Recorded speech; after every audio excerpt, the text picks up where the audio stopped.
নমস্কার বন্ধুরা, আদাব। আমি সৈকত ভট্টাচার্য আবার এলাম লাইভে। আজকে আমাদের বিষয় হলো আমেরিকার প্রেসিডেন্ট ট্রাম্প যে বেইজিং সফর করলেন, এটাকে কেন্দ্র করে। তো আমরা জানি এর আগে কিছুদিন আগে অর্থাৎ অক্টোবর মাসে 2025 সালে শেষের দিকে, মানে 2025 সালের অক্টোবর মাসের শেষের দিকে ট্রাম্প সিওলে দেখা করেছিলেন চীনের প্রেসিডেন্ট শি জিনপিং এর সাথে। তো সেখানে আমরা বুঝতে পেরেছিলাম যে চীনের প্রচন্ড একটা ক্ষমতা হলো যে পৃথিবীর 80% রেয়ার আর্থ এলিমেন্টই প্রসেসড হয় চায়নাতে। বহু লোকের একটা ভ্রান্ত ধারণা আছে যে চীনে বোধহয় 80% পৃথিবীর যে রেয়ার আর্থ এলিমেন্ট আছে, এরকম ব্যাপারটা নয়। রেয়ার আর্থ এলিমেন্ট পৃথিবীর বহু জায়গায় আছে, কিন্তু সবচেয়ে কম দামে সেই রেয়ার আর্থ এলিমেন্টকে প্রসেস করে ব্যবহারযোগ্য করে তোলার যে ইন্ডাস্ট্রি, সেটা চীনের এত শক্তিশালী যে পৃথিবীর 80% রেয়ার আর্থ প্রসেসিংই চীনে হয়। তো এই রেয়ার আর্থ প্রসেসিং এর জোরে চীন যেটা করেছিল সেটা হলো চীন মূলত আমেরিকাতে রেয়ার আর্থ এক্সপোর্ট বন্ধ করে দেয় ইরানের সঙ্গে যে 12 দিনের যুদ্ধ হয়েছিল সেই ক্ষেত্রে। এবং তখনই আমরা দেখতে পেয়েছিলাম যে আমেরিকার খুব করুণ অবস্থা হয়ে গেছিল, এবং এরপরেই মূলত আমেরিকা চীনের সঙ্গে কথা বলার জন্য হাঁসফাঁস করছিল, ট্রাম্প শি জিনপিং এর সঙ্গে কথা বলার জন্য হাঁসফাঁস করছিল।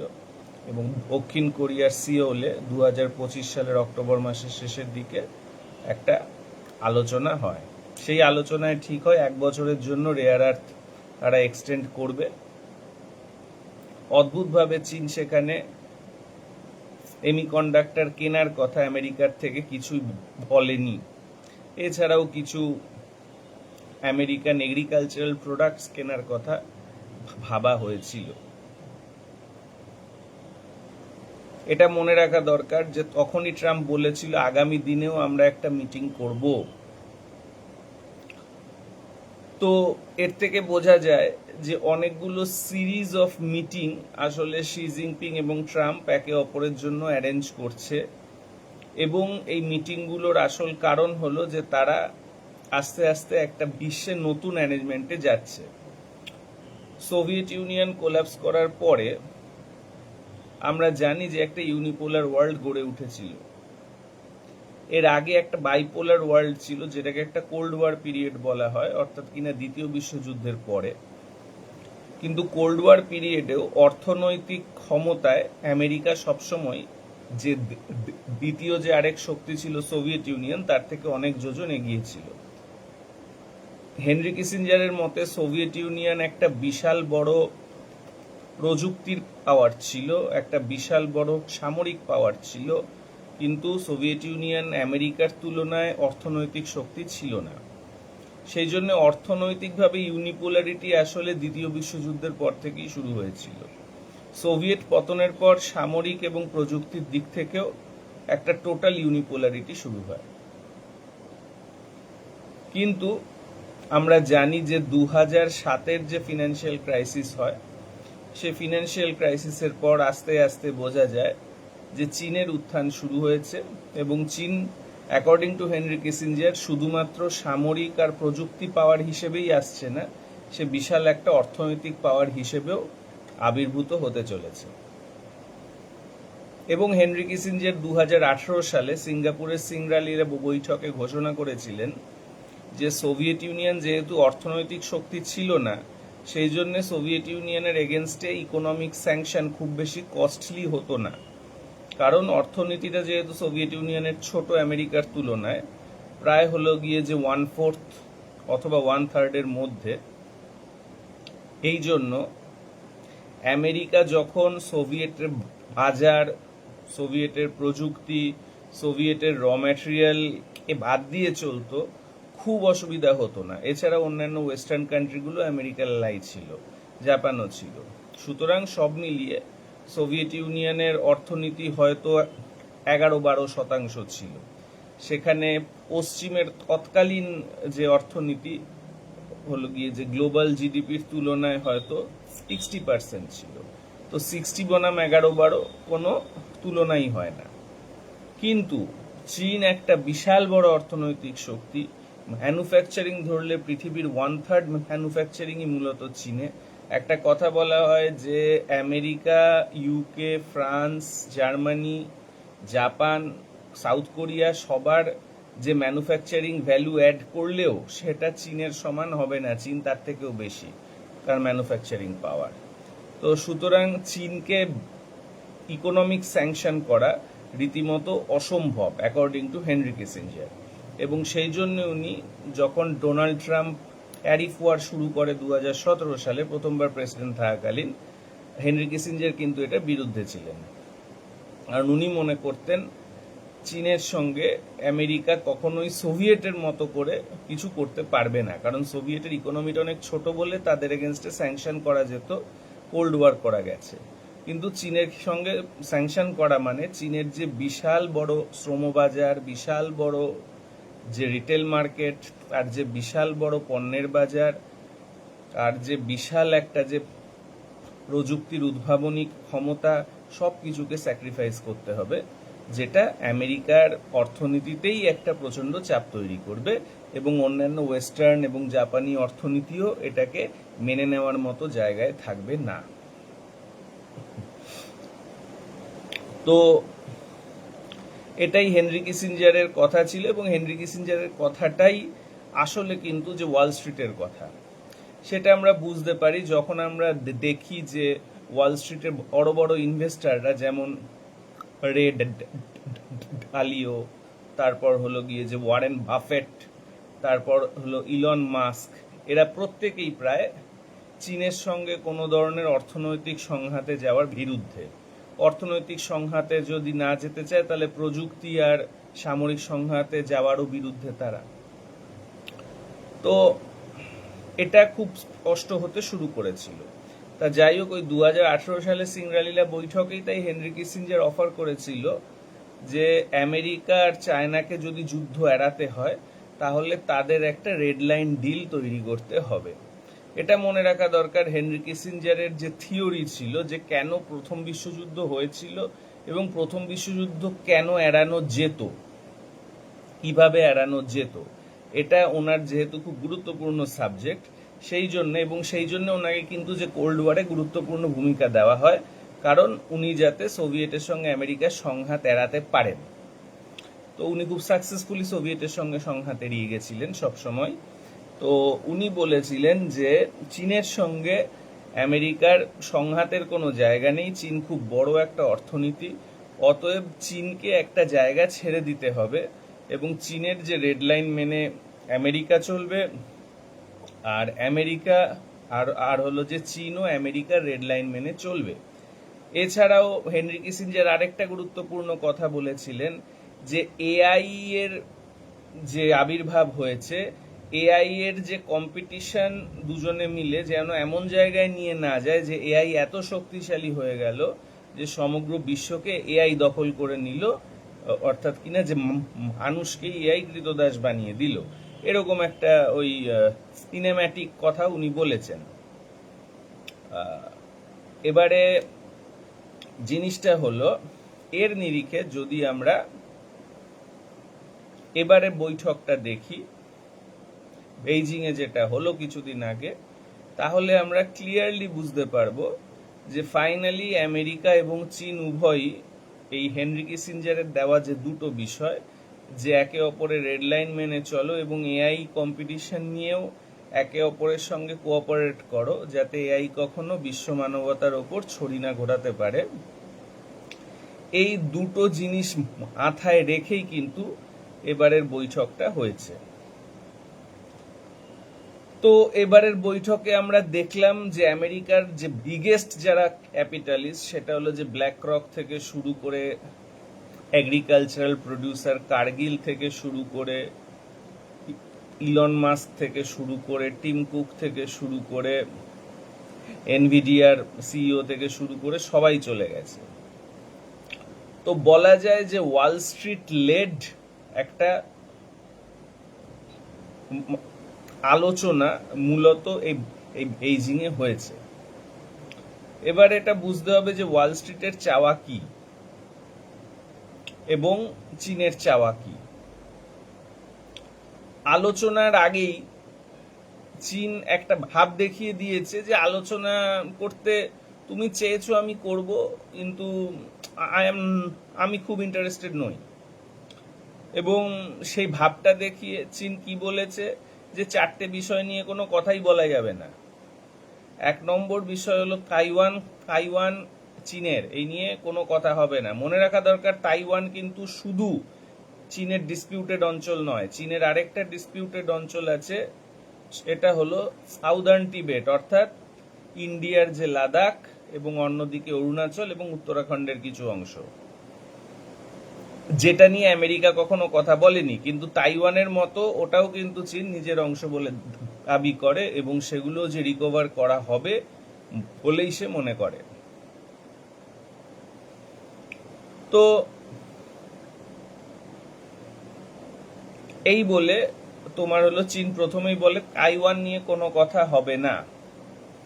এছাড়া আরেকটা গুরুত্বপূর্ণ জায়গা হলো চীন বলে চীনের ডেভেলপমেন্ট নিয়ে কথা বলা যাবে না। তার মানে চীনের সমাজতন্ত্রকে যে ডিরেল করার কথা আমেরিকা বলতে পারবে না। মনে রাখা দরকার 2017 সালে ট্রাম্প যখন ট্রেড ওয়ার শুরু করেছিল, তখন যদি আমেরিকার ডিম্যান্ডগুলো দেখেন, তার মধ্যে একটা ছিল চীন অতিরিক্ত ক্রেডিট চ্যানেলাইজেশন হলো রাষ্ট্রীয় ব্যাংকগুলো মারফত করে, রাষ্ট্রীয় কোম্পানিকে বেশি সুযোগ দেওয়া হয় প্রাইভেটের তুলনায়, এই রকমের যে ডেভেলপমেন্ট ছেড়ে বেরোতে হবে, অর্থাৎ আমেরিকার কথা মতো প্রাইভেট লেড ডেভেলপমেন্টে যেতে হবে। চীন খুব স্পষ্ট এবার বলে দেয় এরকম কোনো জায়গায় আমরা যাব না। মনে রাখা দরকার হেনরি কিসিঞ্জারের সঙ্গে শি জিনপিং এর 2019 সালে একটি বৈঠক হয়, সেখানেও শি জিনপিং হেনরি কিসিঞ্জারকে এটা বলে এবং শি জিনপিং সেখানে হলো গিয়ে যে এই ওয়ারেন বাফেটও ছিল, দুজনেই বলে হ্যাঁ বিভিন্ন দেশে বিভিন্নভাবে উন্নতি হয়, আমরা কোনো বাধা দান করব না রাষ্ট্রীয় বিকাশের ক্ষেত্রে। এক্ষেত্রেও কিন্তু খুব ক্লিয়ারলি চীন বলে দেয় যে তার সমাজতান্ত্রিক যে অর্থনীতিতে কোনো আঘাত আনা যাবে না। তৃতীয় যেটা, সেটা হলো বলা হয় যে বিভিন্ন সিভিলাইজেশন বিভিন্নভাবে গ্রো করে, সুতরাং আমেরিকা অন্য দেশ প্রসঙ্গে, সে দেশে নিজেদের ভ্যালিউস চাপিয়ে দেওয়া প্রসঙ্গে কোনো কথা বলতে পারবে না মিটিংয়ে। অর্থাৎ ইরান, যেটা একটা প্রায় 3500 বছরের সভ্যতা, ঘোষিত সভ্যতা, হয়তো আরো বেশি, কিন্তু তোমার হলো গিয়ে মানে আমরা যতটা কিনা যে রেকর্ডেড হিস্ট্রি পাই, সেই সভ্যতার একটা নিজস্ব চলন আছে এবং এই চলনকে বাধা দান করবে এবং করতে বলবে চীনকে আমেরিকা, এরকম কিছু হবে না আলোচনায়। তার মানে চীনে ইসলামিক রিপাবলিক থাকবে, এটা নিয়ে কোনো সমঝোতায় চীন যাবে না। অর্থাৎ চীনে ইসলামিক রিপাবলিক এবং বর্তমান ইসলামপন্থীরাই ক্ষমতায় থাকবে, এটাই চীন চায় এবং এই প্রসঙ্গেও চীন কখনো কোনো ধরনের কথা বলতে আগ্রহী নয় আমেরিকার সাথে। তো আরেকটা কি ছিল, আমি মূলত যে ভুলে গেলাম কি বিষয়। তো যাই হোক, এই 3টে ছিল আমার মনে আছে। তো এরপরে আমরা যেটা দেখলাম সেটা হলো যে ট্রাম্পের সঙ্গে যে বৈঠক হলো, ট্রাম্প এলেন, সেখানে শি জিনপিং তাই কিন্তু রিসিভ করতে যায়নি। অথচ আমরা জানি যখন হেড অফ দ্য স্টেট আসে উত্তর কোরিয়া, রাশিয়া এবং পাকিস্তানের, তখন কিন্তু শি জিনপিং যান। অর্থাৎ এখানে ক্লিয়ারলি শি জিনপিং বলে দিয়েছে যে তুমি আমার অতটা আপন নও যতটা রাশিয়া, যতটা উত্তর কোরিয়া, যতটা পাকিস্তান। তো যাই হোক, সেক্ষেত্রে ট্রাম্প এলেন, ওনাকে খুব ভালো মানে আর যে মনোরঞ্জনের ব্যবস্থা করেছিল। তো ট্রাম্প এসে যে কথাগুলো হয়েছে তার থেকে বোঝা যাচ্ছে যে মূলত এগ্রিকালচারাল গুডস যাতে চীন আমেরিকার থেকে কেনে, এরকম একটা ব্যবস্থা করার চেষ্টা করা হয়েছে আপ্রাণ। এর মধ্যে আছে হলো বিফ যাতে চীন আমেরিকার থেকে অনেক পরিমাণে কেনে, যেটা সে কেনা কমিয়ে দিয়েছিল। এবং আরেকটা হলো সয়াবিন, যাতে কিনা আমেরিকার কাছ থেকে চীন কেনে, কারণ সয়াবিন যারা উৎপাদক, যে চাষিরা, সেই চাষিদের অবস্থা খুব খারাপ, কারণ চীন আর সয়াবিন কিনছে না আমেরিকার থেকে। তো এই দুটো মূলত যদ্দূর বোঝা গেছে ওপেনলি সবচেয়ে গুরুত্বপূর্ণ আলোচনায় এসেছে। এবার কথা হলো আরেকটা জিনিস যেটা আমেরিকা প্রথমেই অফার করেছিল, সেটা হলো এনভিডিয়ার H100 চিপ, খুব উন্নত চিপ। চীন প্রথমেই বলে দিয়েছে, আচ্ছা এটা এমন একটা চিপ যেটা আমেরিকাও স্যাংশন করেছে, মানে করেছিল চীনে বিক্রি করা যাবে না, আবার চীনও স্যাংশন করেছিল এই চিপটা কেনা যাবে না। এটা কেন? এটা নিয়ে খুব মজার যে জোকস আছে, যে একটি প্রোডাক্ট এনভিডিয়ার চিপ, সেটা আমেরিকাও চীনে এক্সপোর্ট করতে রাজি নয়, চীনও আমেরিকার থেকে ইম্পোর্ট করতে রাজি নয়। এটা কেমন ধরনের স্যাংশন? বিষয়টা হলো আমেরিকা ভেবেছিল এটা উন্নত চিপ, এটা যদি আমি চীনকে না দিই তাহলে চীন খুব একটা ফ্যাসাদে পড়ে যাবে, কারণ ওর কোনো অল্টারনেটিভ চীনের কাছে নেই। চীন মনে করলো যে আমি এর অল্টারনেটিভ তৈরি করতে পারি, কিন্তু সেটা তৈরি করতে গেলে আমার অনেক বেশি কস্ট হয়, সেটা কস্টলি বেশি এই মানে আমার চিপগুলো। এবারে আমি এই কস্টলি চিপটা দিয়ে আস্তে আস্তে মার্কেটকে ছেড়ে দেব, তো যত বেশি বাজারে বিক্রি হবে তত প্রফিট আসবে, তত রিইনভেস্টেড হবে, এবং আস্তে আস্তে করে দেখা যাবে যে scale of production of the চিপটা বেড়ে যাবে এবং তখন কস্টটা কমে যাবে। সুতরাং আমি এই মুহূর্তে আর যাতে আমার চিপটাই আরো বেশি স্কেল অফ প্রোডাকশন পায়, সেজন্য অন্য অল্টারনেটিভ আমি আমার মার্কেটে ঢুকতে দেবো না। এটা আমেরিকা বুঝতে পেরে এরপর মূলত আমেরিকার একদল বলা শুরু করে যে তুমি ইমিডিয়েটলি হলো এনভিডিয়ার চিপটা অ্যালাউ করো চীনের মার্কেটে, কারণ তা না হলে চীন হলো গিয়ে ওর অল্টারনেটিভটা যেটা তৈরি করছে ওটার অ্যাবান্ডেন্ট স্কেলে তৈরি করতে পারবে এবং এর ফলে কস্টটা ফেলে দিতে পারবে। তো এটাই আমরা দেখলাম যে আমেরিকা এখানে এক্সপোর্ট স্যাংশনটা তুলে নিয়েছে, কিন্তু চীন সরাসরি বলেছে আমাদের প্রয়োজন নেই। অর্থাৎ যে সেমিকন্ডাক্টর আর চিপে আমেরিকার একটা সুপিরিয়রিটি আছে বা ছিল বলে ধরা হচ্ছিল বা ধরা হয়, সেটাও আর বার্গেইনিং চিপ হিসেবে কিন্তু সাকসেসফুলি আমেরিকা আর ব্যবহার করতে পারছে না। তো এটা অবশ্যই আমেরিকার খুব গুরুত্বপূর্ণ একটা দুর্বলতার জায়গা, কারণ চিপটা ছিল আমেরিকার অন্যতম শক্তির জায়গা। যেমন চীনের শক্তির জায়গা হলো যে রেয়ার আর্থ প্রসেসিং পাওয়ার, এবং এছাড়াও আর যে ম্যানুফ্যাকচারিং পাওয়ার এটসেট্রা।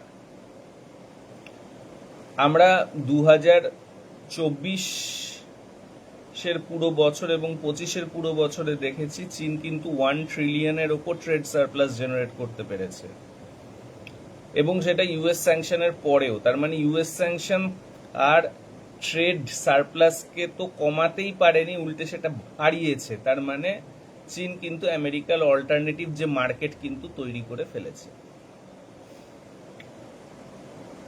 তো সেই হিসেবে আমেরিকার বাজার যে চীনের এগেনস্ট বার্গেইনিং হিসেবে ইউজ করবে আমেরিকা, সেটাও আর সম্ভব হচ্ছে না। সেটা আগেই মানে আগের বারের যে বৈঠকেই বোঝা গেছিল যে সেটা সম্ভব নয়। এবারে সেই জন্য আর যে ট্যারিফ এটসেট্রা এগুলো নিয়ে খুব বেশি আর আমেরিকা কোনো কথা বলতে পারেনি। এছাড়া তাইওয়ান নিয়ে যখন প্রশ্ন করা হয়েছিল ওপেনলি, তখন মানে ওইখানে মিটিংয়ে, তখন ট্রাম্প এড়িয়ে গেছিলেন, কিন্তু ফিরে আসার পরে উনি বলেছেন যে তাইওয়ানটা অনেক দূরে, হলো গিয়ে আমেরিকার থেকে সে তুলনায় চীনের অনেক কাছে, অতএব তাইওয়ানকে যে ডিফেন্ড করতে আমেরিকার যাওয়ার কোনো মানে নেই। তার মানে যেহেতু ওটা চীনের কাছে, সেখানে চীনের একটা মিলিটারি অ্যাডভান্টেজ আছে, ওখানে গিয়ে আমার কোনো লাভ নেই, এটাই বলেছেন। এবং উনি যোগ করেছেন তাইওয়ানের যে চিপ ইন্ডাস্ট্রি, সেমিকন্ডাক্টর ইন্ডাস্ট্রিটা আছে, সেটা পুরোটাই নাকি এখনই আমেরিকাতে যে নিয়ে চলে আসা উচিত।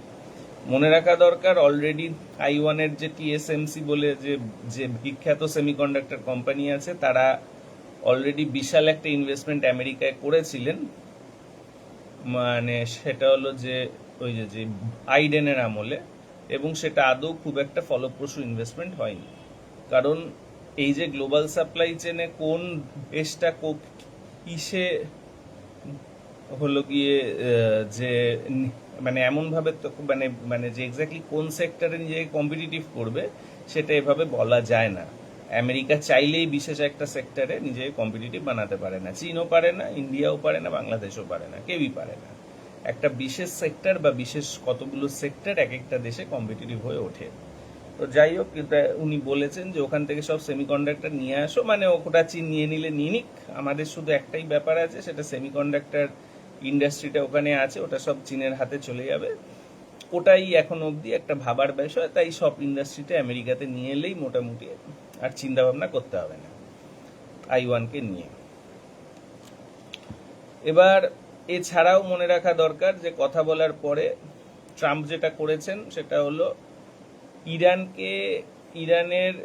ইরানের যে অয়েল কেনে যে কোম্পানিগুলো এবং যে রিফাইনারি প্ল্যান্টগুলো ইরানের অয়েলকে রিফাইন করে চীনের, সেই প্ল্যান্টগুলোর এগেনস্টে এবং সেই কোম্পানিগুলোর এগেনস্টে আমেরিকা কিছুদিন আগে একটা স্যাংশন দিয়েছিল, যেই স্যাংশনটা মানতে অস্বীকার করে চীন।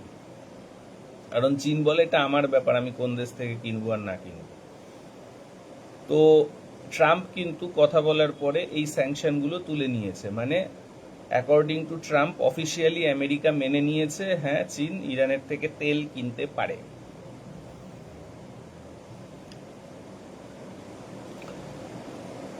বিষয়টা হলো এটা খুবই গুরুত্বপূর্ণ জায়গা। তার মানে হলো যে ইরানের সঙ্গে চীনের অর্থনৈতিক কার্যকলাপ স্বাভাবিক থাক, এটা নিয়ে ট্রাম্পের আর কোনো চিন্তা ভাবনা নেই। ট্রাম্প নিজেও জানেন যে আর এই যুদ্ধ আসলে ইসলামিক রিপাবলিককে আরো শক্তিশালী করে দিয়েছে। ইসলামপন্থীদের বিরুদ্ধে যে বামপন্থীরা ছিল তারাও মূলত আমেরিকা ইসরায়েল বিরোধী অবস্থান, এবং তারাও এই যুদ্ধে যুক্ত হয়েছে।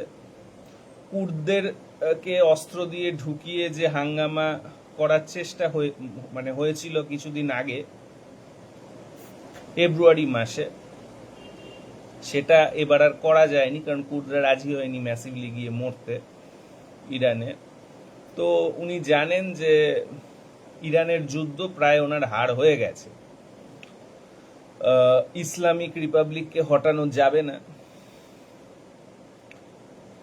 উনি জানেন যে সরাসরিভাবে হরমুজ উনি দখল করতে পারবেন না। ইতিমধ্যে আমরা জানি যখন শি জিনপিং আর ট্রাম্পের বৈঠক হচ্ছিল, 30টা হলো গিয়ে যে জাহাজ এবং ট্যাঙ্কার ইরান থেকে তেল নিয়ে চীনের পথে যাত্রা করেছে, এবং এরা কিন্তু ইউয়ানে টোলও দিয়েছে। টোল দিয়ে 30টা জাহাজ চলে গেছে। আমেরিকার যে জাহাজ, যে 15টা জাহাজ নাকি পাহারা দিচ্ছে হরমুজের বাইরে, তারা সে ট্যাঙ্কারগুলো আটকায়নি। মনে রাখা দরকার আমেরিকা এখনো পর্যন্ত চীন বা রাশিয়ার কোনো ট্যাঙ্কার আটকায়নি। সেটা শুধু ইরানের মানে হরমুজের বাইরে যে অবরোধটা করেছে সেখানেই নয়, কিউবারও চারপাশে বর্তমানে আমেরিকার যে অবরোধ আছে সেখানেও চীন আর রাশিয়ার জাহাজ আটকানো হচ্ছে না, মেক্সিকোর জাহাজ আটকানো হয়েছে। তো এর মানে বোঝা যাচ্ছে যে আমেরিকা মোটামুটি ভাবে যুদ্ধে ওর যে অবজেক্টিভগুলো ছিল তার মধ্যে একটা ছিল ইসলামিক রিপাবলিককে ক্ষমতাচ্যুত করা, সেটা থেকে উনি সরে এসছেন।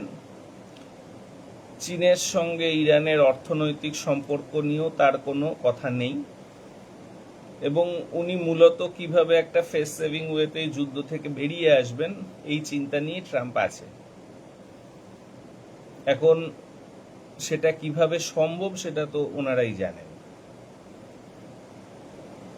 এক্ষেত্রে আমার ধারণা ট্রাম্প এটা মনে করেছিল, অথবা আমেরিকা মনে করেছিল, যে যদি অয়েলের যাতায়াত আমি গালফ আরব থেকে চীনে যাওয়াটা বন্ধ করে দিতে পারি তাহলে চীন ফ্যাসাদে পড়বে। কারণ চীন আর একটা বিপুল পরিমাণে অয়েল কিন্তু মানে প্রায় বোধহয় যে 20 থেকে 30% অয়েল কিন্তু গালফ অঞ্চল থেকে কেনে, গালফ আরব, ইরান, এদের থেকে কেনে। কিন্তু বিষয়টা হলো, যদি যুদ্ধের সময় এই জিনিসটা চীন নাও পায়, সে কিন্তু রাশিয়া থেকে কেনা কন্টিনিউ করতে পারে, ইরানের সঙ্গে তার কিনা যে রেলওয়ে লাইন আছে সেখান থেকে কেনা কন্টিনিউ করতে পারে সে, এবং চীনের রয়েছে বিপুল পরিমাণে রিজার্ভ অয়েল, যেটা সেই যুদ্ধের সময়কে মাথায় রেখেই তৈরি করে রেখেছে। এছাড়াও মনে রাখা দরকার, ইরানের অধিকাংশ অয়েল কিন্তু সরাসরি ট্যাঙ্কারে বিক্রি হয় না। এই অয়েলগুলো বিভিন্ন ট্যাঙ্কারগুলো মাঝ সমুদ্রে ঘুরে বেড়ায়, জিপিএস ট্র্যাকার বন্ধ করে, বেইডাউ ট্র্যাকার চালিয়ে, এবং মালয়েশিয়ার থ্রু দিয়ে এটা কিন্তু চীনে যায় অ্যাজ মালয়েশিয়ান অয়েল। তো সুতরাং খানিকটা অসুবিধা হলেও চীন একেবারে বসে যাবে এরকমটা নয়। অন্যদিকে গালফ আরবের প্রধান যে বাইল্যাটারাল ট্রেডিং পার্টনার চীন, চীনের কাছ থেকে সমগ্র বিশ্বই সমস্ত পণ্য কেনে, গালফ আরবও কেনে। সেই জন্য অবরোধ চলতে থাকলে গালফ আরবের অর্থনৈতিক অবস্থা খুব করুণ হয়ে যাবে। আমরা অলরেডি দেখেছি যে ইউএই, আরব আমির শাহী, যে ইরান বিরোধী অবস্থান নিয়েছে প্রথম থেকেই, সে কিন্তু আমেরিকাকে বলেছে যে হয় তুমি আমাকে এমনিতে ফ্রিলি ক্রেডিট দেবে ইউএস ডলারের, তা না হলে আমি কিন্তু অন্য মুদ্রা ব্যবহার করতে শুরু করব। অন্য মুদ্রা মানে মূলত ইউয়ান আর ইউরো, চীনের ইউয়ান আর ইউরোপের ইউরো। কেন মানে যে ইউএইর ইমিডিয়েট একটা ক্রেডিট লাগবে ইউএস ডলারে? কারণ তার ইউএস ডলার নেই, তার ফরেন এক্সচেঞ্জ ক্রাইসিস গ্রো করেছে, কারণ সে আসলে আদান প্রদান করতে পারছে না। তো একই জিনিস সৌদি আরবেরও সত্যি, কুয়েতেরও সত্যি, কাতারেরও সত্যি। তো 1 নম্বর জায়গা হলো যে আমেরিকার প্রধান অ্যালাই যে গালফ আরবরা, তারা অত্যন্ত পরিমাণে রেগে যাবে এবং তাদের অবস্থা সঙ্গীন হয়ে যাবে আমেরিকা যদি এই পলিসি চালায়। চীনের থেকেও বেশি তাদের অবস্থা সঙ্গীন হবে। এছাড়াও সঙ্গীন আরও হবে কাদের অবস্থা? ইন্ডিয়ার অবস্থা, জাপানের অবস্থা, সাউথ কোরিয়ার অবস্থা, যারাও কিনা perceive to be ally of USA. এছাড়াও ফিলিপিন্সের অবস্থা অত্যন্ত খারাপ হয়েছিল এবং চীন তার রিজার্ভ অয়েলের একটা অংশ কিন্তু ফিলিপিন্সকে দিয়ে ফিলিপিন্সকে আপাতত মুক্ত করেছে। তো এর মানে আমেরিকা যদি এরকম ভাবে অবরোধ রেখে লড়তে যায়, সেটা আমেরিকাকে হার্ট বেশি করবে। চীন অন্যদিকে কি ভাবতে পারে? চীন মনে করতে পারে যুদ্ধটা চলুক, অবরোধ চলুক, এতে আমেরিকার অ্যালাইদের যা ক্ষতি হওয়ার হবে, এবং গালফ আরব থেকে দুটো খুব গুরুত্বপূর্ণ জিনিস আসে, একটা অয়েল আর একটা হলো কেমিক্যাল ফার্টিলাইজার। তো এই দুটো জিনিসের যদি অপ্রতুলতা দেখা যায়, দুনিয়া জুড়ে সাপ্লাই কমে যায়, তাহলে এই দুটো জিনিসের ইনফ্লেশন হবে, যা কিনা ফুড ইনফ্লেশন, ট্রান্সপোর্ট ইনফ্লেশন করাবে, যা কিনা সমস্ত প্রোডাক্টের ইনফ্লেশন করে ঘটিয়ে দেবে। এবং এই ম্যাসিভ ইনফ্লেশন আলটিমেটলি আমেরিকাকেও হিট করবে, এবং আমেরিকাতে যখন ম্যাসিভ ইনফ্লেশন হিট করবে, তখন তাই কাউন্টার করতে ফেডারেল রিজার্ভকে ইন্টারেস্ট রেট বাড়াতে হবে। ইন্টারেস্ট রেট বাড়ালে যেটা হবে, ইনভেস্টমেন্ট কমে যাবে, এবং আমেরিকার মূল যে ইনভেস্টমেন্টের জায়গা এআই বাবল, অর্থাৎ আর্টিফিশিয়াল ইন্টেলিজেন্সকে কেন্দ্র করে যে বর্তমানে শেয়ার কেনা বেচা করে যে প্রফিট হচ্ছে আর্টিফিশিয়াল ইন্টেলিজেন্স কোম্পানিগুলোকে কেন্দ্র করে, এই প্রফিটে বিশাল একটা আঘাত এসে যাবে। কারণ ইনভেস্টমেন্ট এই জায়গায় যদি কমে যায়, তাহলে আর শেয়ার কেনা বেচা করা যাবে না, তখন বোঝা যাবে আয় তো কিছু নেই, তখন পুরো বাবলটা বার্স্ট করবে। তো আমার ধারণা যে $200 যদি অয়েলের দাম হয়, তখন এআই বাবলটা বার্স্ট করবে। আমি কয়েকজন বিশেষজ্ঞর যেটা পড়লাম, যে তারা বলছে ইউএস ডলার 150 হলেই এআই বাবলটা বার্স্ট করবে, মানে অয়েল প্রাইস 150 হলে। তো এটা একটা যে চিন্তার বিষয়, যে এই জন্যে যে এই যুদ্ধটা কন্টিনিউ করুক, এটা চীন চায় কি চায় না। আমার ধারণা চীন চায় যুদ্ধটা কন্টিনিউড হোক, এবং সেই জন্যে চীন ইরানকে লাগাতার হেল্প করে যাবে এবং আল ফারুককে সেই জায়গায় নিয়ে যাবে যাতে কিনা আল ফারুক স্পষ্টভাবে বলে দেবে যে আমরা আমেরিকান বেস আর এখানে রাখবো না, এবং আগামী দিনে আমরা চীনের সঙ্গে অ্যাটলিস্ট যে ডিলটা করি সেই ডিলটা আমরা ইউয়ানেই করব পুরোপুরি, এবং যদি প্রয়োজন হয় অন্যান্য দেশের সঙ্গে আমরা ইউয়ানেই চলে যাব। এছাড়াও এর একটা বাড়তি সুবিধা হলো জাপান, ফিলিপিন্স,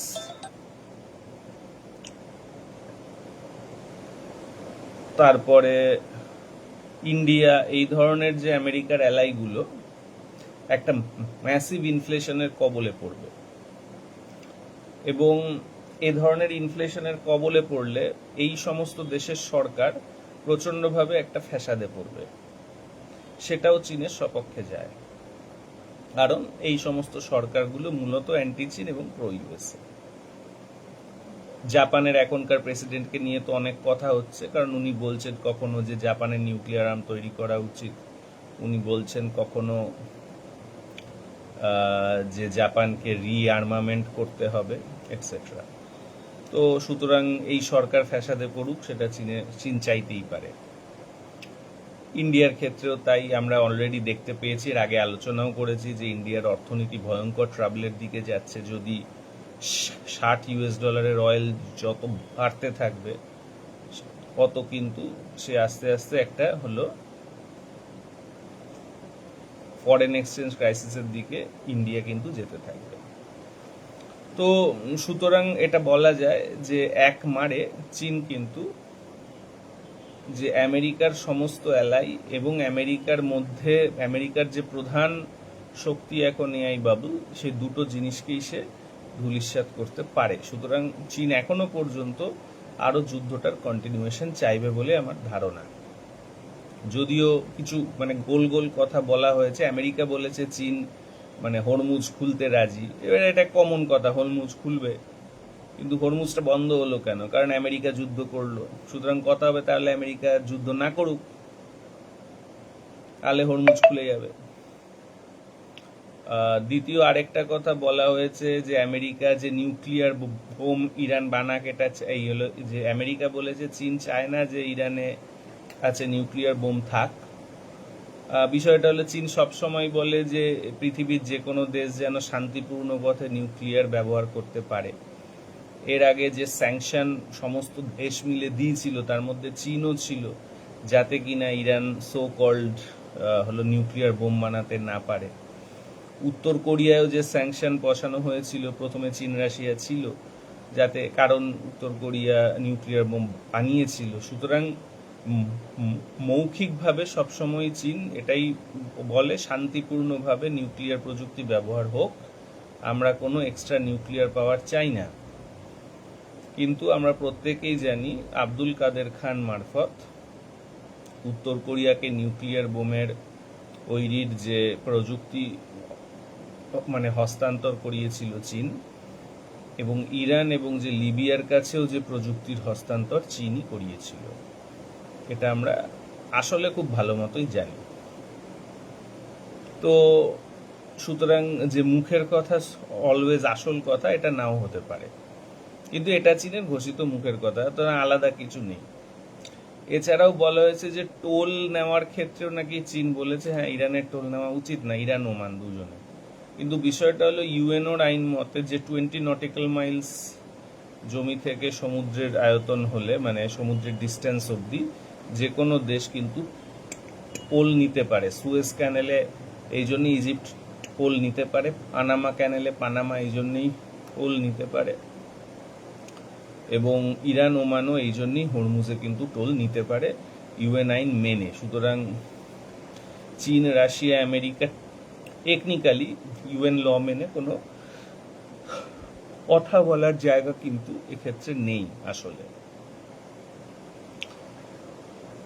তো সুতরাং এই কথাটা খুব একটা বিশ্বাসযোগ্য নয় যে টোল নেওয়ার ক্ষেত্রে খুব একটা হয়েছে। তবে অ্যাজ এ হোল বলা যায় আমেরিকা খুব একটা বেশি কিছু অ্যাচিভ করতে পারেনি, কারণ বোয়িংও মাত্র নাকি যে 200টা বোয়িং কিনেছে, যেখানে 500টার বেশি বোয়িং কেনাবার ইচ্ছে ছিল ট্রাম্পের চীনকে দিয়ে। চীন কিনেছে মাত্র 200, এবং এই খবর প্রচারিত হওয়ার পর বোয়িংয়ের শেয়ার প্রাইস হু করে নিচে নেমে গেছে, 4% কমে গেছে। তো সুতরাং বলা যায় অ্যাজ এ হোল ট্রাম্প এই মিটিং থেকে অ্যাটলিস্ট ওপর থেকে যা যা চেয়েছে কিছুই সেভাবে পায়নি, এবং এটার আউটকাম আমরা দেখেছি যে ট্রাম্প এবং সমস্ত ডেলিগেটস যখন আমেরিকায় ফিরে যাচ্ছে তার আগে তাদের পাওয়া সমস্ত গিফট তারা ফেলে দিয়েছে সিকিউরিটির কারণে। কারণ অনেক সময় হয় যে এগুলো তো হাই প্রোফাইল ভিজিট, এক্ষেত্রে অনেক সময় কোনো ধরনের বিদেশি জিনিস নিয়ে যাওয়া যায় না, কারণ হতে পারে তাতে কোনো স্পাইং জিনিস থাকবে, তাতে কোনো ভয়ঙ্কর হলো গিয়ে যে কেমিক্যাল থাকবে এটসেট্রা, হতেও পারে, এই জন্য এটা হয়। কিন্তু এটা সরাসরি নির্দেশ করে যে আমেরিকানরা আদৌ ভিজিটে খুব একটা খুশি নয়। তো যাই হোক, কিন্তু ট্রাম্প মোটামুটি যে তাইওয়ান নিয়ে সে আর কোনো করতে রাজি নয়, সে বলেই দিয়েছে ওটা নিয়ে চীন নিয়ে নিলে নিয়ে নিক, আমার শুধু সেমিকন্ডাক্টর ইন্ডাস্ট্রিটা ফেরানো নিয়ে কথা। অবশ্য রুবিও বলেছে, মার্ক রুবিও, যে না, তাইওয়ান নিয়ে আমাদের কমিটমেন্ট আগের মতোই আছে। তো সুতরাং কথা একটু হেরফের আছে।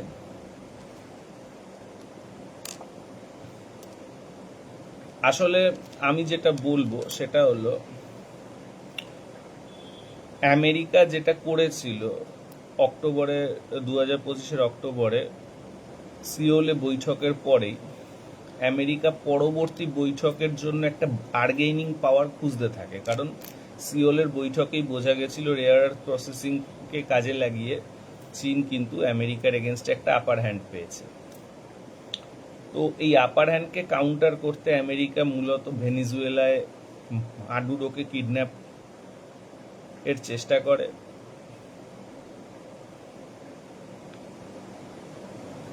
এবং মাডুরোকে কিডন্যাপ করে, নতুন যে সরকারের এগেনস্টে নানা ধরনের আইন ঠাইন চাপায়। যদিও আগের যে সমাজতান্ত্রিকরাই ক্ষমতায় আছে যারা প্রবলভাবে আমেরিকা বিরোধী, এবং যে কিউবার এগেনস্টে এমবার্গো বসায়,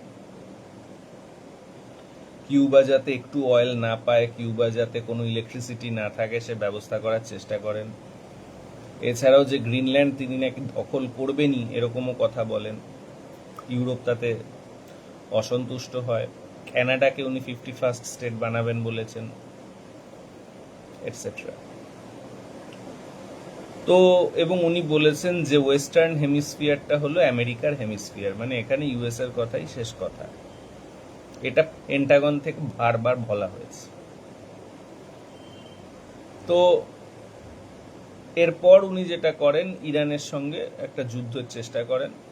ওনার ধারণা ছিল কয়েকজন নেতাকে মারলে বোধহয় পুরো সিস্টেম কোল্যাপস করে যায়, এরকম ধারণা উনি কোথা থেকে পেয়েছিলেন আমি জানি না। তো এবং এটা মনে রাখা দরকার, অনেকে মনে করে যে নেতানিয়াহু জোর করে করিয়েছে এটসেট্রা, বাট সেটা ভুল। চীন বহু আগে থেকেই শিওর ছিল ট্রাম্প এবার ক্ষমতা এলেই ইরানের এগেনস্টে যুদ্ধে যাবে। তার বড় কারণ হলো ট্রাম্পের যে ইলেকটোরাল যে প্রতিশ্রুতির মধ্যে অন্যতম ছিল, সে 3 গুণ অয়েল প্রোডাকশন বৃদ্ধি করবে। 3 গুণ বৃদ্ধি করবে কেন? কারণ ওখানে কোনো যুদ্ধ হবে, তাতে গালফ অয়েলের আসা যাওয়াটা বন্ধ হবে, তখন আমেরিকা এক্সট্রা অয়েল দিয়ে বিশ্বে অয়েল সাপ্লাইকে স্টেবল রাখার চেষ্টা করবে এবং অয়েল প্রাইসকে। তো এটা চীনের যারা কিনা যে নীতি প্রণেতা তারা বহু আগে থেকে, মানে ট্রাম্প ক্ষমতায় আসার আগেই তার ইলেকটোরাল প্রতিশ্রুতি দেখে বুঝে গেছিল।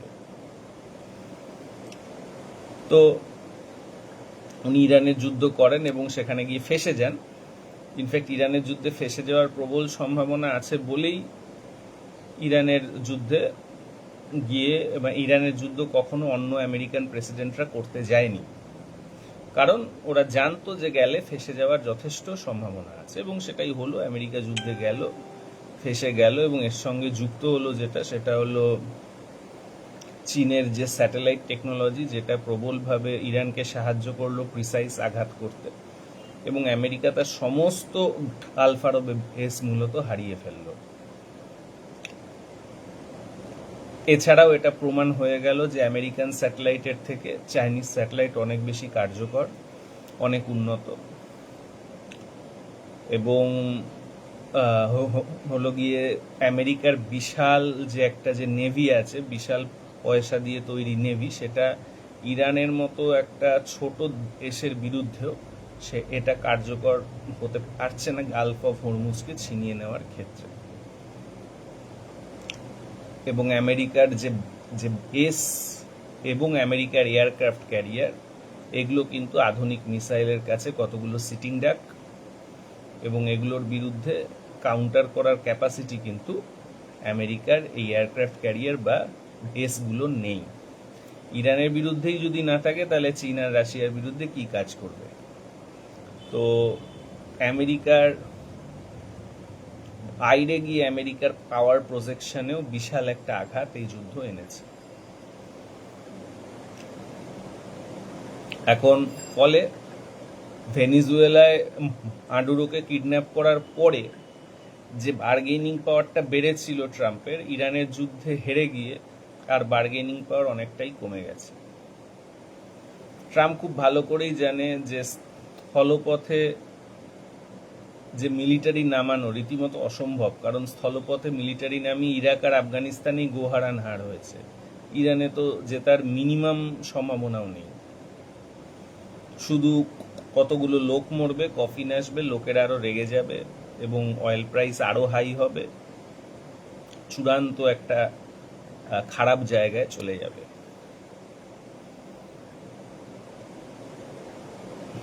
তো সেই হিসেবে আমেরিকার পক্ষে এই যুদ্ধ গিয়ে উল্টে চীনের সুবিধা হয়ে গেছে, যে চীন আবারও যে সেকেন্ড রাউন্ড অফ টকে একটা আপার হ্যান্ড পেয়েছে। মনে রাখা দরকার, সেপ্টেম্বরের 23-এ শি জিনপিংকে ইনভাইট করেছে ট্রাম্প আমেরিকায় যেতে, কারণ সেখানে সে আলোচনা করতে চায়। একটা কথা মাথায় রাখতে হবে, ইরান যুদ্ধে হারলেও ওয়েস্টার্ন হেমিস্ফিয়ার নিজের বলে ট্রাম্প যে ক্লেমটা করেছে এখনো পর্যন্ত, সেটা কিন্তু আছে। এবং অনেককে আমি দেখলাম, অনেকে মনে করছে ইরান এবং তাইওয়ানের এক্সচেঞ্জ কথাটা ভুল। আসলে যে ওয়েস্টার্ন হেমিস্ফিয়ার এবং তাইওয়ানের এক্সচেঞ্জের হওয়ার সম্ভাবনাই বেশি, কারণ ওই যে ট্রাম্প বলেছে ওটা চীনের কাছে তাইওয়ানটা, অতএব ওটা চীন নিয়ে নিক, তার মানে দাঁড়ায় আমেরিকার কাছের অঞ্চলটা আমেরিকা নিয়ে নিক। এরকম কোনো অ্যাসেট আন্ডারস্ট্যান্ডিং এই মিটিংয়ে হতে পারে।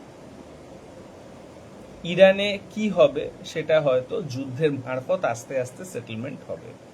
ইউক্রেনের ক্ষেত্রেও তাই, যুদ্ধের মারফত আস্তে আস্তে সেটেলমেন্ট হবে। মনে রাখা দরকার, চীন কিন্তু রেয়ার আর্থ পাঠাচ্ছে, কিন্তু রেয়ার আর্থ এক্সপোর্ট করার যে প্রসিডিওরটা সে খুব ইলংগেট করে দিয়েছে। যেটা হয়তো এক সপ্তাহে পাঠানো যেত, সেটা 1 মাস সময় নিচ্ছে অ্যালাউ করতে। ফলে রেয়ার আর্থ ঠিক মতো আমেরিকাতে যাচ্ছে না, এবং আমেরিকা অলরেডি তার বিপুল যে হলো গিয়ে যে সমরাস্ত্র কিন্তু খুইয়েছে ইউক্রেনে যুদ্ধ করতে গিয়ে রাশিয়ার সাথে এবং ইরানে।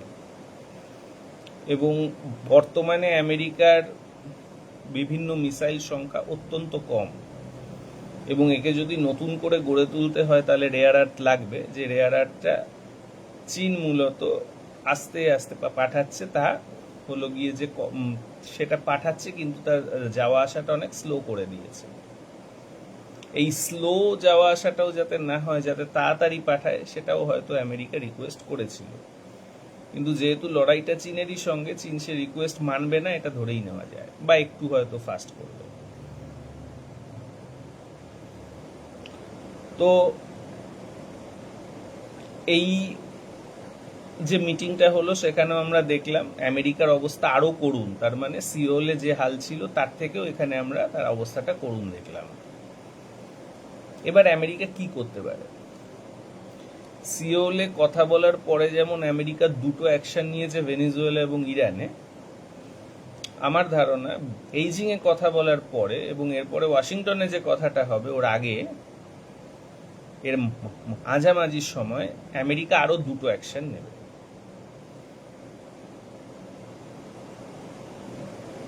ভেনিজুয়েলার আঘাত খুব স্পষ্টভাবে বুঝিয়ে দিয়েছে। এক নম্বর হলো ভেনিজুয়েলার সমাজতান্ত্রিকদের নানা ধরনের হলো যে দুর্নীতি আছে, তারা নিজেদের মিলিটারি শক্তিশালী করতে পারেনি, একটা যুদ্ধ নেওয়ার মতো সমাজ তারা বানাতে পারেনি।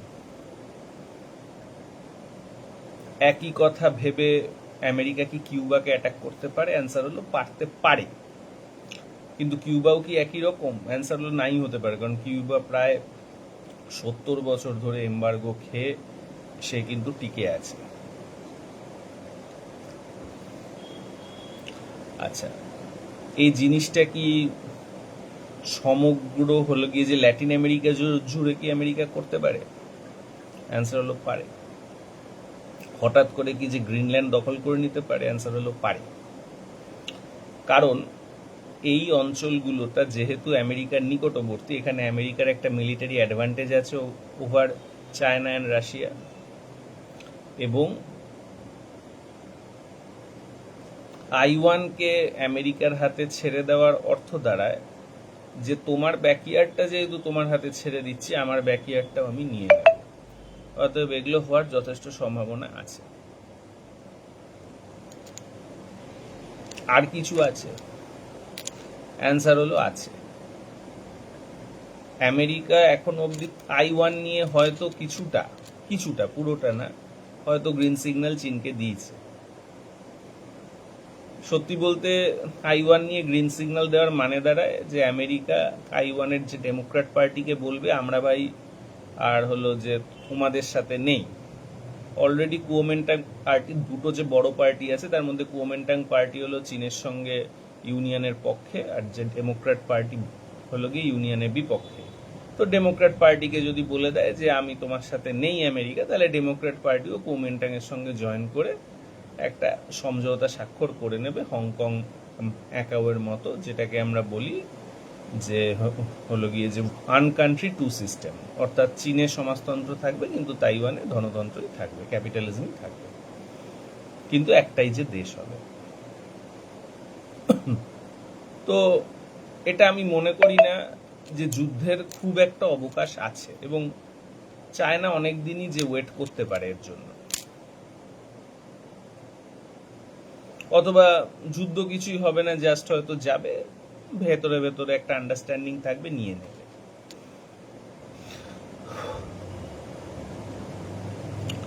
কিন্তু চীনের যে আরেকটা যে সোভেরেন জায়গা, যেটা চীন নিজের বলে দাবি করে কিন্তু নিজের নয়, সেটা হলো সাউথ টিবেট, অর্থাৎ যে লাদাখ, উত্তরাখণ্ডের কিছুটা অঞ্চল, হিমাচলের কিছুটা অঞ্চল এবং হলো অরুণাচল প্রদেশ। এই অঞ্চলটাও কিন্তু তাইওয়ানের মতোই, যদিও এটা আমেরিকার হাতে না, এটা ইন্ডিয়ার হাতে। তা আমেরিকার সঙ্গে ইন্ডিয়ার এই চীনের কোনো কথাই নিয়ে হয়নি, কারণ আমেরিকা সরাসরি অঞ্চলটাকে আলাদা রাখতে কিছু করেছে বলে কারো জানা নেই। তাহলে নেক্সট আমেরিকা এই অঞ্চলেও একটা কিছু তৈরি করতে পারে, এই অঞ্চলকে মাথায় রেখে। অলরেডি আমরা দেখলাম যে হলো যে আমাদের যে রাজ্য আছে ওয়েস্ট বেঙ্গল, সেখানে একটা ভোট সংগঠিত হলো, যে ভোটে 34 লাখ বৈধ ভোটারকে বাদ দিয়ে প্রায় ভোটটা হয়ে গেল। এছাড়াও প্রায় 34 থেকে 60 লাখ বৈধ ভোটার বাদ যাওয়ার সম্ভাবনা আছে। তার মানে প্রায় 8%-এর মতো, 5 থেকে 8%-এর মতো বৈধ ভোটারের ভোট না নিয়ে একটা ভোট হলো। এটা হলো বিজেপি গভর্নমেন্ট ইলেকশন কমিশনকে দিয়ে, সুপ্রিম কোর্টকে দিয়ে করালো, কিন্তু এটা করার আগে কি কোনো গ্রিন সিগন্যাল আমেরিকার কাছ থেকে নিয়ে করেছে? এটা খুব গুরুত্বপূর্ণ প্রশ্ন, কারণ আমেরিকার কাছ থেকে গ্রিন সিগন্যাল না নিয়ে সাধারণত এ ধরনের কাজ হয় না এত ওপেনলি, যেটা আমরা সবাই জানি।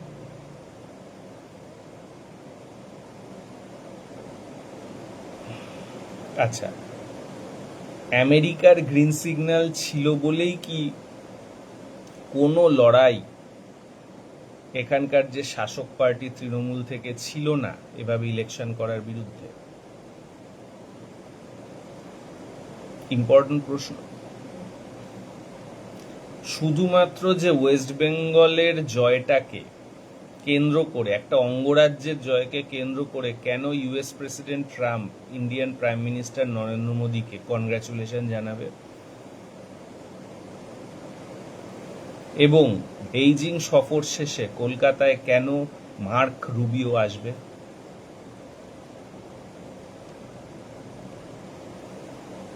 আমরা অলরেডি জানি যে বিজেপি ওয়েস্ট বেঙ্গলে ক্ষমতায় আসার পরেই একটা মুসলিম বিরোধী আবহাওয়া তৈরি করেছে এবং মুসলিমদের নাকি মেরে বাংলাদেশে পুশিং করবে এরকম একটা ধারণা তৈরি করেছে।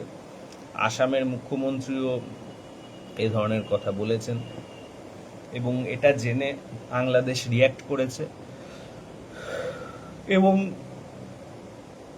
এটা বলা হচ্ছে যে বাংলাদেশ আর ওয়েস্ট বেঙ্গলের মধ্যে একটা পুরো হলো গিয়ে যে ফেন্সিং করে দেওয়া হবে পুরোপুরি। বাংলাদেশ বলেছে এটা ইন্ডিয়া করতেই পারে, কিন্তু এটা কোনো বন্ধুত্বপূর্ণ আচরণ নয়। তো বাংলাদেশ শোনা যাচ্ছে চীনে গিয়ে নাকি তিস্তা মহাপরিকল্পনা চীনের সঙ্গে আইন করছে এবং চীনকে এগোতে দিচ্ছে এই পরিকল্পনায়। এটা কি বাংলাদেশ সত্যিই করবে? কারণ আমেরিকা এটার চরম এগেনস্টে তিস্তা মহাপরিকল্পনার। কারণ আমেরিকা এবং ইন্ডিয়া মনে করে তিস্তা মহাপরিকল্পনা যে বিশাল ইঞ্জিনিয়ারিং এবং যে বিশাল শ্রমবাহিনীর কাজ, সেটা করতে চীন থেকে যে শ্রমিক এবং ইঞ্জিনিয়াররা আসবে এরা মূলত এক্সপিএল এর লোক, অর্থাৎ মানে যে চীনের সামরিক বাহিনীর লোক, এবং তারা আসলে এসে বাংলাদেশকে পুরোপুরি একটা ঘাঁটিতে পরিণত করবে। তো আমেরিকাকে অস্বীকার করে, ইন্ডিয়াকে না অস্বীকার করলো বাংলাদেশ সরকার, কিন্তু আমেরিকাকে অস্বীকার করে চীনকে কি তিস্তা মহাপরিকল্পনা কি দিতে পারবে? নাকি আসলে আমেরিকার সঙ্গে কথা বলে বাংলাদেশের বর্তমান সরকার ইন্ডিয়া এবং ওয়েস্ট বেঙ্গল সরকারের ওপর একটা চাপ বাড়াচ্ছে যে তুমি মানে হলো যে ওয়েস্ট বেঙ্গল যেন তিস্তার জল বাংলাদেশকে ছেড়ে দেয়, যার অনিবার্য ফল হবে উত্তর বাংলা শুকিয়ে মরবে এবং উত্তরবঙ্গের কৃষি সমাজ প্রায় হলো গিয়ে যে ওয়াইপ আউট হয়ে যাবে এবং উত্তরবঙ্গে আস্তে আস্তে ভয়ঙ্কর একটা ক্ষোভ দেখা দেবে, যেই ক্ষোভটাকে উত্তরবঙ্গ ভেঙে হলো যে দক্ষিণবঙ্গ থেকে আলাদা করতে কার্যকর ভূমিকা পালন করবে। অলরেডি আমরা এটা দেখতে পাচ্ছি যে বাংলার যে গ্রামীণ অর্থনীতি, ওয়েস্ট বেঙ্গলের গ্রামীণ অর্থনীতির খুব গুরুত্বপূর্ণ একটা জায়গা, সেটা হলো যে গরু লালন পালন করা, গরু আর যে মহিষ, সেই জায়গাতে আঘাত করা হয়েছে। 14 বছরের নিচের কোনো গরু ঈদে এবার হলো যে কুরবানি দেওয়া নাকি যাবে না।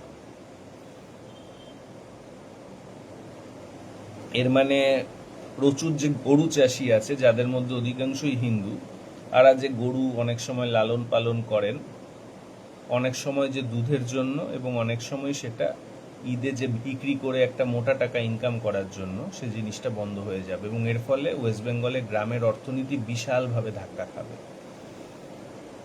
এবার ইমাজিন করুন তো যে নন্দীগ্রামে, তার মানে ওই যে ইচ্ছা মতো শিল্পপতিরা জমি দখল করবে কৃষকের, সেটা যে আটকে দেওয়া দিয়ে যে কিনা ওয়েস্ট বেঙ্গলের গ্রামকে রক্ষা করা হয়েছিল, মমতা ব্যানার্জির সরকার চলে যাওয়ার সাথে সাথেই যে সরকার এসছে তারা কিন্তু সঙ্গে সঙ্গেই এমন নীতি নিতে শুরু করেছে যাতে ওয়েস্ট বেঙ্গলের গ্রামীণ অর্থনীতিকে ধ্বংস করে দেওয়া যায়।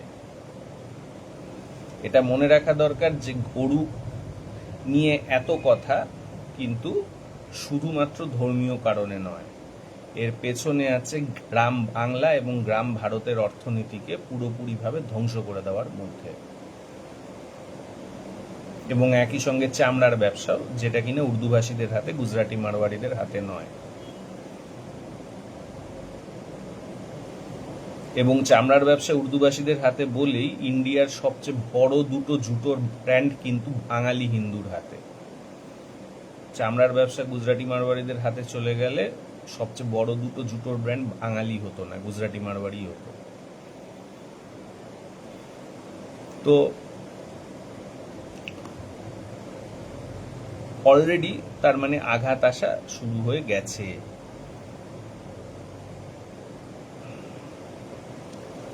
আমরা এই দিনটা আসবে এটা অনেক দিন ধরেই জানি, কিন্তু এই দিনটা এখন এসেই গেছে ধরে নেওয়া যায়। এটা এক্সপেক্টেড 23শে সেপ্টেম্বরের আগে, অর্থাৎ যে নেক্সট শি জিনপিং আর ট্রাম্পের যে ওয়াশিংটনে মিটিং হবে তার আগে আমেরিকা অনেকগুলো অ্যাকশন নেবে জিওপলিটিক্যাল, একটা বার্গেনিং চিপ তৈরি করার জন্য, এবং সেটা কিনা যে ওয়েস্টার্ন হেমিস্ফিয়ারেও হতে পারে এবং সেটা ইন্ডিয়াতেও হতে পারে, বিশেষ করে ওয়েস্ট বেঙ্গল, বাংলাদেশ, উত্তর পূর্বাঞ্চল জুড়ে। কেন হতে পারে? ওয়েস্টার্ন হেমিস্ফিয়ারটা তো আমেরিকার অ্যাডভান্টেজের জন্য হতে পারে। চীনের সঙ্গে একটা ট্যাসিট আন্ডারস্ট্যান্ডিং হয়ে গেছে বলে হতে পারে, অনেক কারণেই হতে পারে। কিন্তু আমি ইন্ডিয়াটা এই জন্য ধরছি কারণ তাইওয়ান চীনের পক্ষে দখল করা অনেক ইজি, কারণ তাইওয়ানিজরা আলটিমেটলি নিজেকে চাইনিজ বলে। তাইওয়ানের অফিসিয়াল যে নেম হলো রিপাবলিক অফ চায়না, আর চীনের অফিসিয়াল নেম হলো পিপলস রিপাবলিক অফ চায়না। তো দুজনেই চাইনিজ বলে। তাইওয়ানের অর্ধেক পপুলেশনই ইউনিয়নের পক্ষে, যে জন্য তাইওয়ানের বর্তমানে যেটা প্রধান অপোজিশন কুওমিন্টাং পার্টি, ওরাই হলো ইউনিয়নের সপক্ষে। আমেরিকার পক্ষে তাইওয়ানকে ডিপেন্ড হলো গিয়ে যে চীনের বিরুদ্ধে ডিফেন্ড করা প্রায় অসম্ভব, তার কারণ তাইওয়ান চীনের যে নিকটবর্তী। কিন্তু আরেকটা যে গুরুত্বপূর্ণ জায়গা আছে সাউথ টিবেট, সেটা ইন্ডিয়ার জিম্মায়, এবং চীন কিন্তু ভেতরে ভেতরে ইন্ডিয়ার সঙ্গে যুদ্ধ করার সমস্ত পরিকল্পনা করে ফেলেছে। সে এন্টার যে মানে এই অঞ্চলটা জুড়ে যুদ্ধ করার জন্য যে ট্রেন, যে লজিস্টিক্যাল সাপোর্ট, যে ট্রান্সপোর্ট সাপোর্ট, যে মিলিটারি সাপোর্ট লাগে, সব কিছু তার রেডি চীনের মধ্যে। এবং এছাড়াও পাকিস্তানকে সে কিন্তু যে ওয়েস্টার্ন বর্ডারে, মানে ইন্ডিয়ার ওয়েস্টার্ন বর্ডারে পাকিস্তানকেও সে সমস্ত আধুনিক সরঞ্জাম দিয়ে কিন্তু প্রিপেয়ার করে ফেলছে। পাকিস্তান যে কারণে এত গুরুত্বপূর্ণ রোল প্লে করতে পারছে ইরান আমেরিকা যুদ্ধে, তার একটা বড় কারণ লুকিয়ে আছে। এবং একই সঙ্গে গালফ আরবেও আমেরিকার যে বেসগুলো হয়তো পাকিস্তানি আস্তে আস্তে যে টেক ওভার করে নেবে, বিশেষ করে সৌদি আর কাতারে প্রায় টেক ওভার হয়েই গেছে। তো পাকিস্তানের এই বৃদ্ধিটার একটা কারণ কিন্তু লুকিয়ে আছে ওমার, এই জন্য যে পাকিস্তানের মিলিটারিকে চীন প্রচন্ড পরিমাণে লেটেস্ট আধুনিক প্রযুক্তিগুলো দিচ্ছে। অর্থাৎ চীন কিন্তু পুরোপুরি ভাবে একটা প্রিপারেশন চালাচ্ছে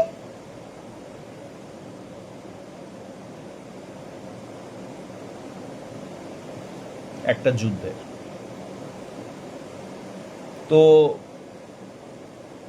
জিনিসটা হলো, যদি চীন কোনো ভয়ঙ্কর যুদ্ধ ভারতের ওপর চাপিয়ে দেয়, সেই সময় আমেরিকা কি করতে পারে? ইরানে আমরা এটা দেখেছি যে আমেরিকার যে নেভি খুব কার্যকর কোনো রোল প্লে করছে না।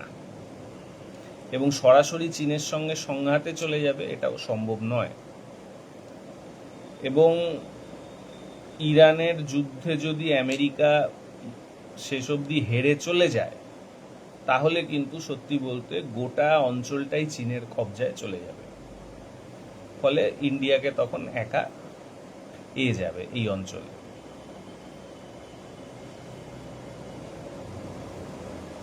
সামরিক প্রযুক্তির দিক থেকে অনেক ক্ষেত্রে এবার বোঝা যাচ্ছে আস্তে আস্তে করে যে চীনের অবস্থা আমেরিকার থেকে বেটার হয়ে গেছে। কিন্তু একটা জায়গায় আমেরিকা এখনো অনেক যোজন এগিয়ে, আর সেটা হলো তোমার হাইব্রিড ওয়ার করার ক্ষেত্রে।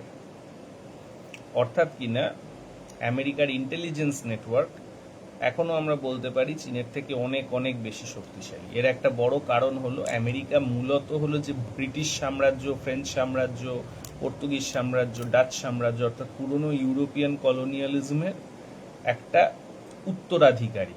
কলোনিয়ালিজমটা অনেক একটা স্ট্রং ফর্ম, আমেরিকান হেজিমনিটা একটা উইক ফর্ম।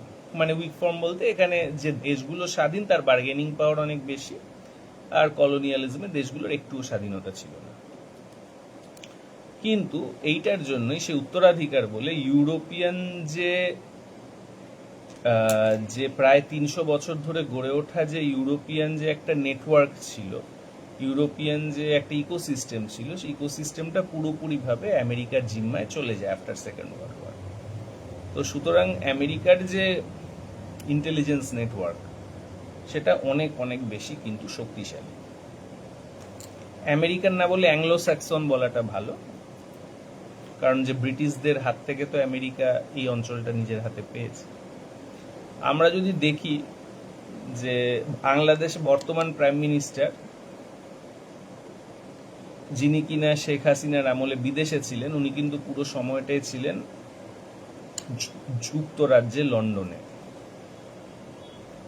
আমরা যদি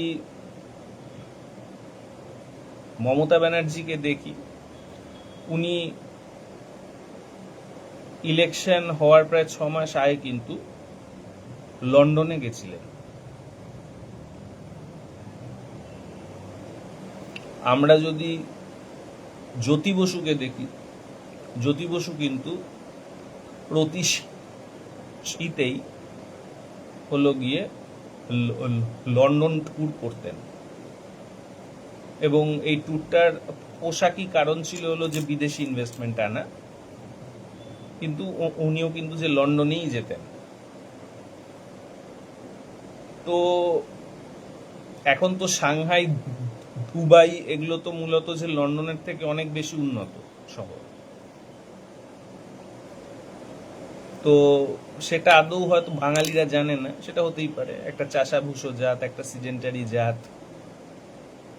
উন্নত যে জিনিসপত্র খুব বেশি জানে না, পৃথিবী সম্পর্কে জানে কম। কিন্তু এই শাসক শ্রেণীরাও কি জানে না? এটা হতে পারে। নাকি আসলে ক্ষমতার ভাণ্ডটা এখনো কলকাতা আর যে লন্ডনের নেটওয়ার্কটা এখনো আসলে এক্সিস্ট করে? এটা আমাদের গভীরভাবে বুঝতে হবে। আমাদের বুঝতে হবে যে বাংলার যে 5টা বড় বড় এস্টেট ছিল, জমিদারি ছিল, এই জমিদারদের বংশধররা এখন কোথায়? এরা কি যে শেষ হয়ে গেছে আমরা মনে করি, কিন্তু আদৌ হয়তো শেষ হয়নি। আর হয়তো তাদের পয়সা করি নিয়ে যে দিব্যি অ্যাংলো স্যাক্সনদের মধ্যে মিশে গেছে। তো জিনিসটা হলো যে এই অঞ্চলে এখনো অবধি আমেরিকার যে নেটওয়ার্ক খুব স্ট্রং। মমতা ব্যানার্জি জেতার পরে এখানে হিলারি ক্লিন্টন এসেছিল, এবং সেটা এসেছিল যখন মমতা ব্যানার্জি তিস্তা চুক্তিতে সাইন করতে অস্বীকার করে, মানে ওয়েস্ট বেঙ্গলের জল বাংলাদেশকে দিতে অস্বীকার করে, কারণ তাহলে উত্তরবঙ্গ শুকিয়ে যাবে, অর্থাৎ কিনা পশ্চিমবঙ্গের উত্তরবঙ্গটা। এবার মমতা ব্যানার্জিকে প্রায় জোর করেই হারানো হয়েছে, যদিও এটার জন্য মমতা ব্যানার্জিরও দোষ আছে, কারণ তিনি কখনোই এই যে জোর করে হারিয়ে দেওয়ার এগেনস্টে কোনো আন্দোলন করেননি। হয়তো উনিও চেয়েছিলেন বা উনি জানতেন উনি অপারগ। এবং এখন মার্ক রুবিও আসছেন। তিস্তা চুক্তি হতে পারে, কারণ কারণ বাংলাদেশ একদিকে বলছে আমি চীনের সঙ্গে করে দেব,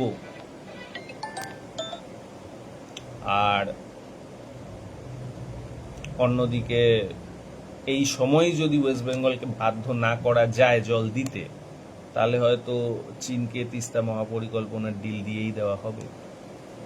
হয়তো এটা কারণ, অথবা হয়তো পশ্চিমবাংলার যে গ্রামীণ অর্থনীতি ভেঙে দিয়ে পশ্চিমবাংলার কৃষি সমাজকে শেষ করে দেওয়ার একটা কোনো নিটোল কোনো একটা যে ব্লুপ্রিন্ট নিয়ে আসছেন।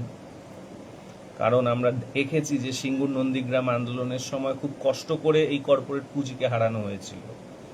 তারপর মমতা ব্যানার্জি তাকে লিড করতে পারেননি ভালো করে, সেটা আলাদা কথা, এবং মমতার হারের মধ্য দিয়ে কিন্তু সেটাকে যে রিভার্স করা হয়েছে।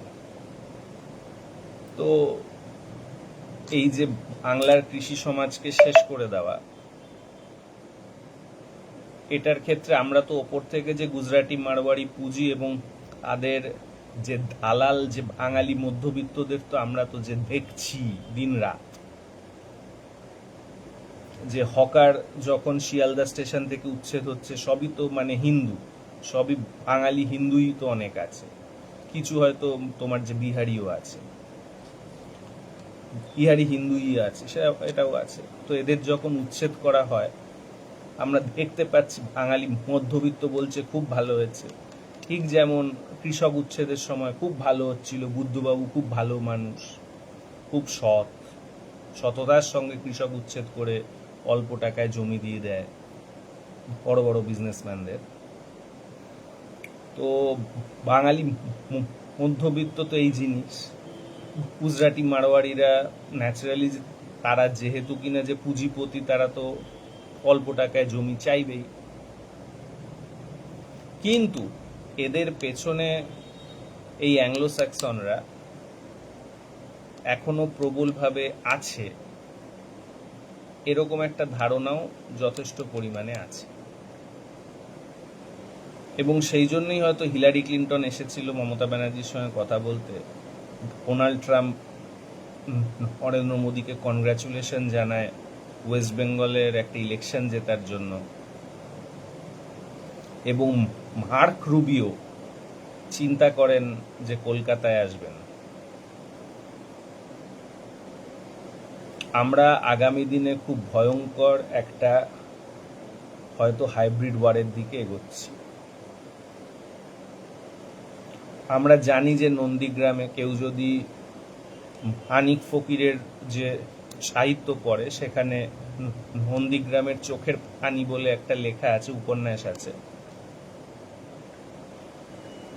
সেখানে নন্দীগ্রামে কিভাবে হিন্দু মুসলমান কৃষি সমাজ একসঙ্গে হাত মিলিয়ে কর্পোরেট পুঁজির বিরুদ্ধে লড়েছিল, ওর একটা বর্ণনা আপনারা পেয়ে যাবেন। এগুলো নিয়ে তো সিনেমা, গান, নাটক, সিরিয়াল এগুলো হওয়া উচিত ছিল, কিন্তু মমতা ব্যানার্জি এগুলো করেননি। মমতা ব্যানার্জি সবসময় সিঙ্গুর নন্দীগ্রামকে ভুলিয়ে দিতে চেয়েছেন। তো যাই হোক, কিন্তু সেই কৃষি সমাজ যেখানে হিন্দু মুসলমান একসঙ্গে লড়েছিল, সেই কৃষি সমাজকে কিন্তু এখন এই কর্পোরেট পুঁজি পুরোপুরিভাবে হিন্দু মুসলমানে বিভক্ত করে ফেলেছে। গ্রাম বাংলা ভীষণভাবে কমিউনালাইজড, এবং এর ফল অলরেডি গ্রাম বাংলা একটা পেয়েও গেল। আর যে গরু বিক্রি করতে না পেরে প্রচুর পরিমাণে হিন্দু এবং মুসলমান যারা কিনা গরু চাষি আছেন, এদের মধ্যে হিন্দুই বেশি, তারা কিন্তু শেষ হয়ে যাবে।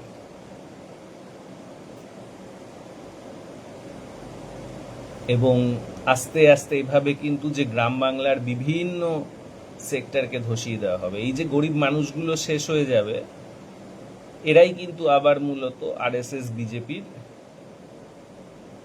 সেনাতে পরিণত হবে, যাদের কিনা মুসলমানদের বিরুদ্ধে ব্যবহার করা হবে।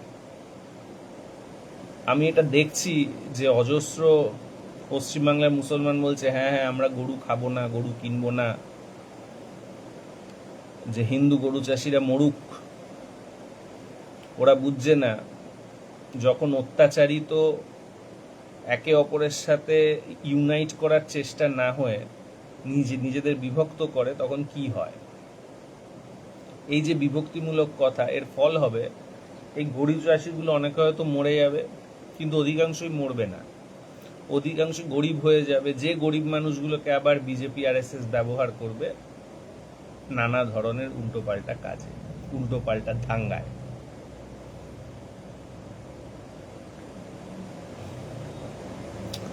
ফ্যাক্ট হলো, এখন আস্তে আস্তে গ্রাম বাংলাকে ভেঙে ফেলা হবে।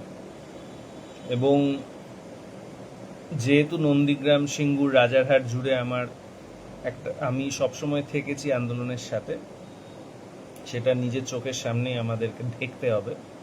যারাই আন্দোলনে থেকে থাকুন, আগের জেনারেশনটাই বেশি ছিল, এই জেনারেশন তো আবার এসব কিছু বোঝে টোঝে না। তো এটা হবে আস্তে আস্তে করে, গ্রাম বাংলাকে ভাঙা, প্রচুর পরিমাণে উচ্ছেদ করার চেষ্টা করা, এই জিনিসগুলো হবে। এখানে রুবিও আসছে মানে সে এমনি এমনি আসছে না। এখানেও হ্যান চাইনিজ এবং অ্যাংলো স্যাক্সনের একটা ভয়ঙ্কর যুদ্ধে লিপ্ত হতে চলেছে। এবং এবারের হাল হয়তো 46-এর দাঙ্গার থেকেও অনেক খারাপ হবে, কারণ এবার সরাসরি দুটো প্রতিদ্বন্দ্বী নামতে চলেছে।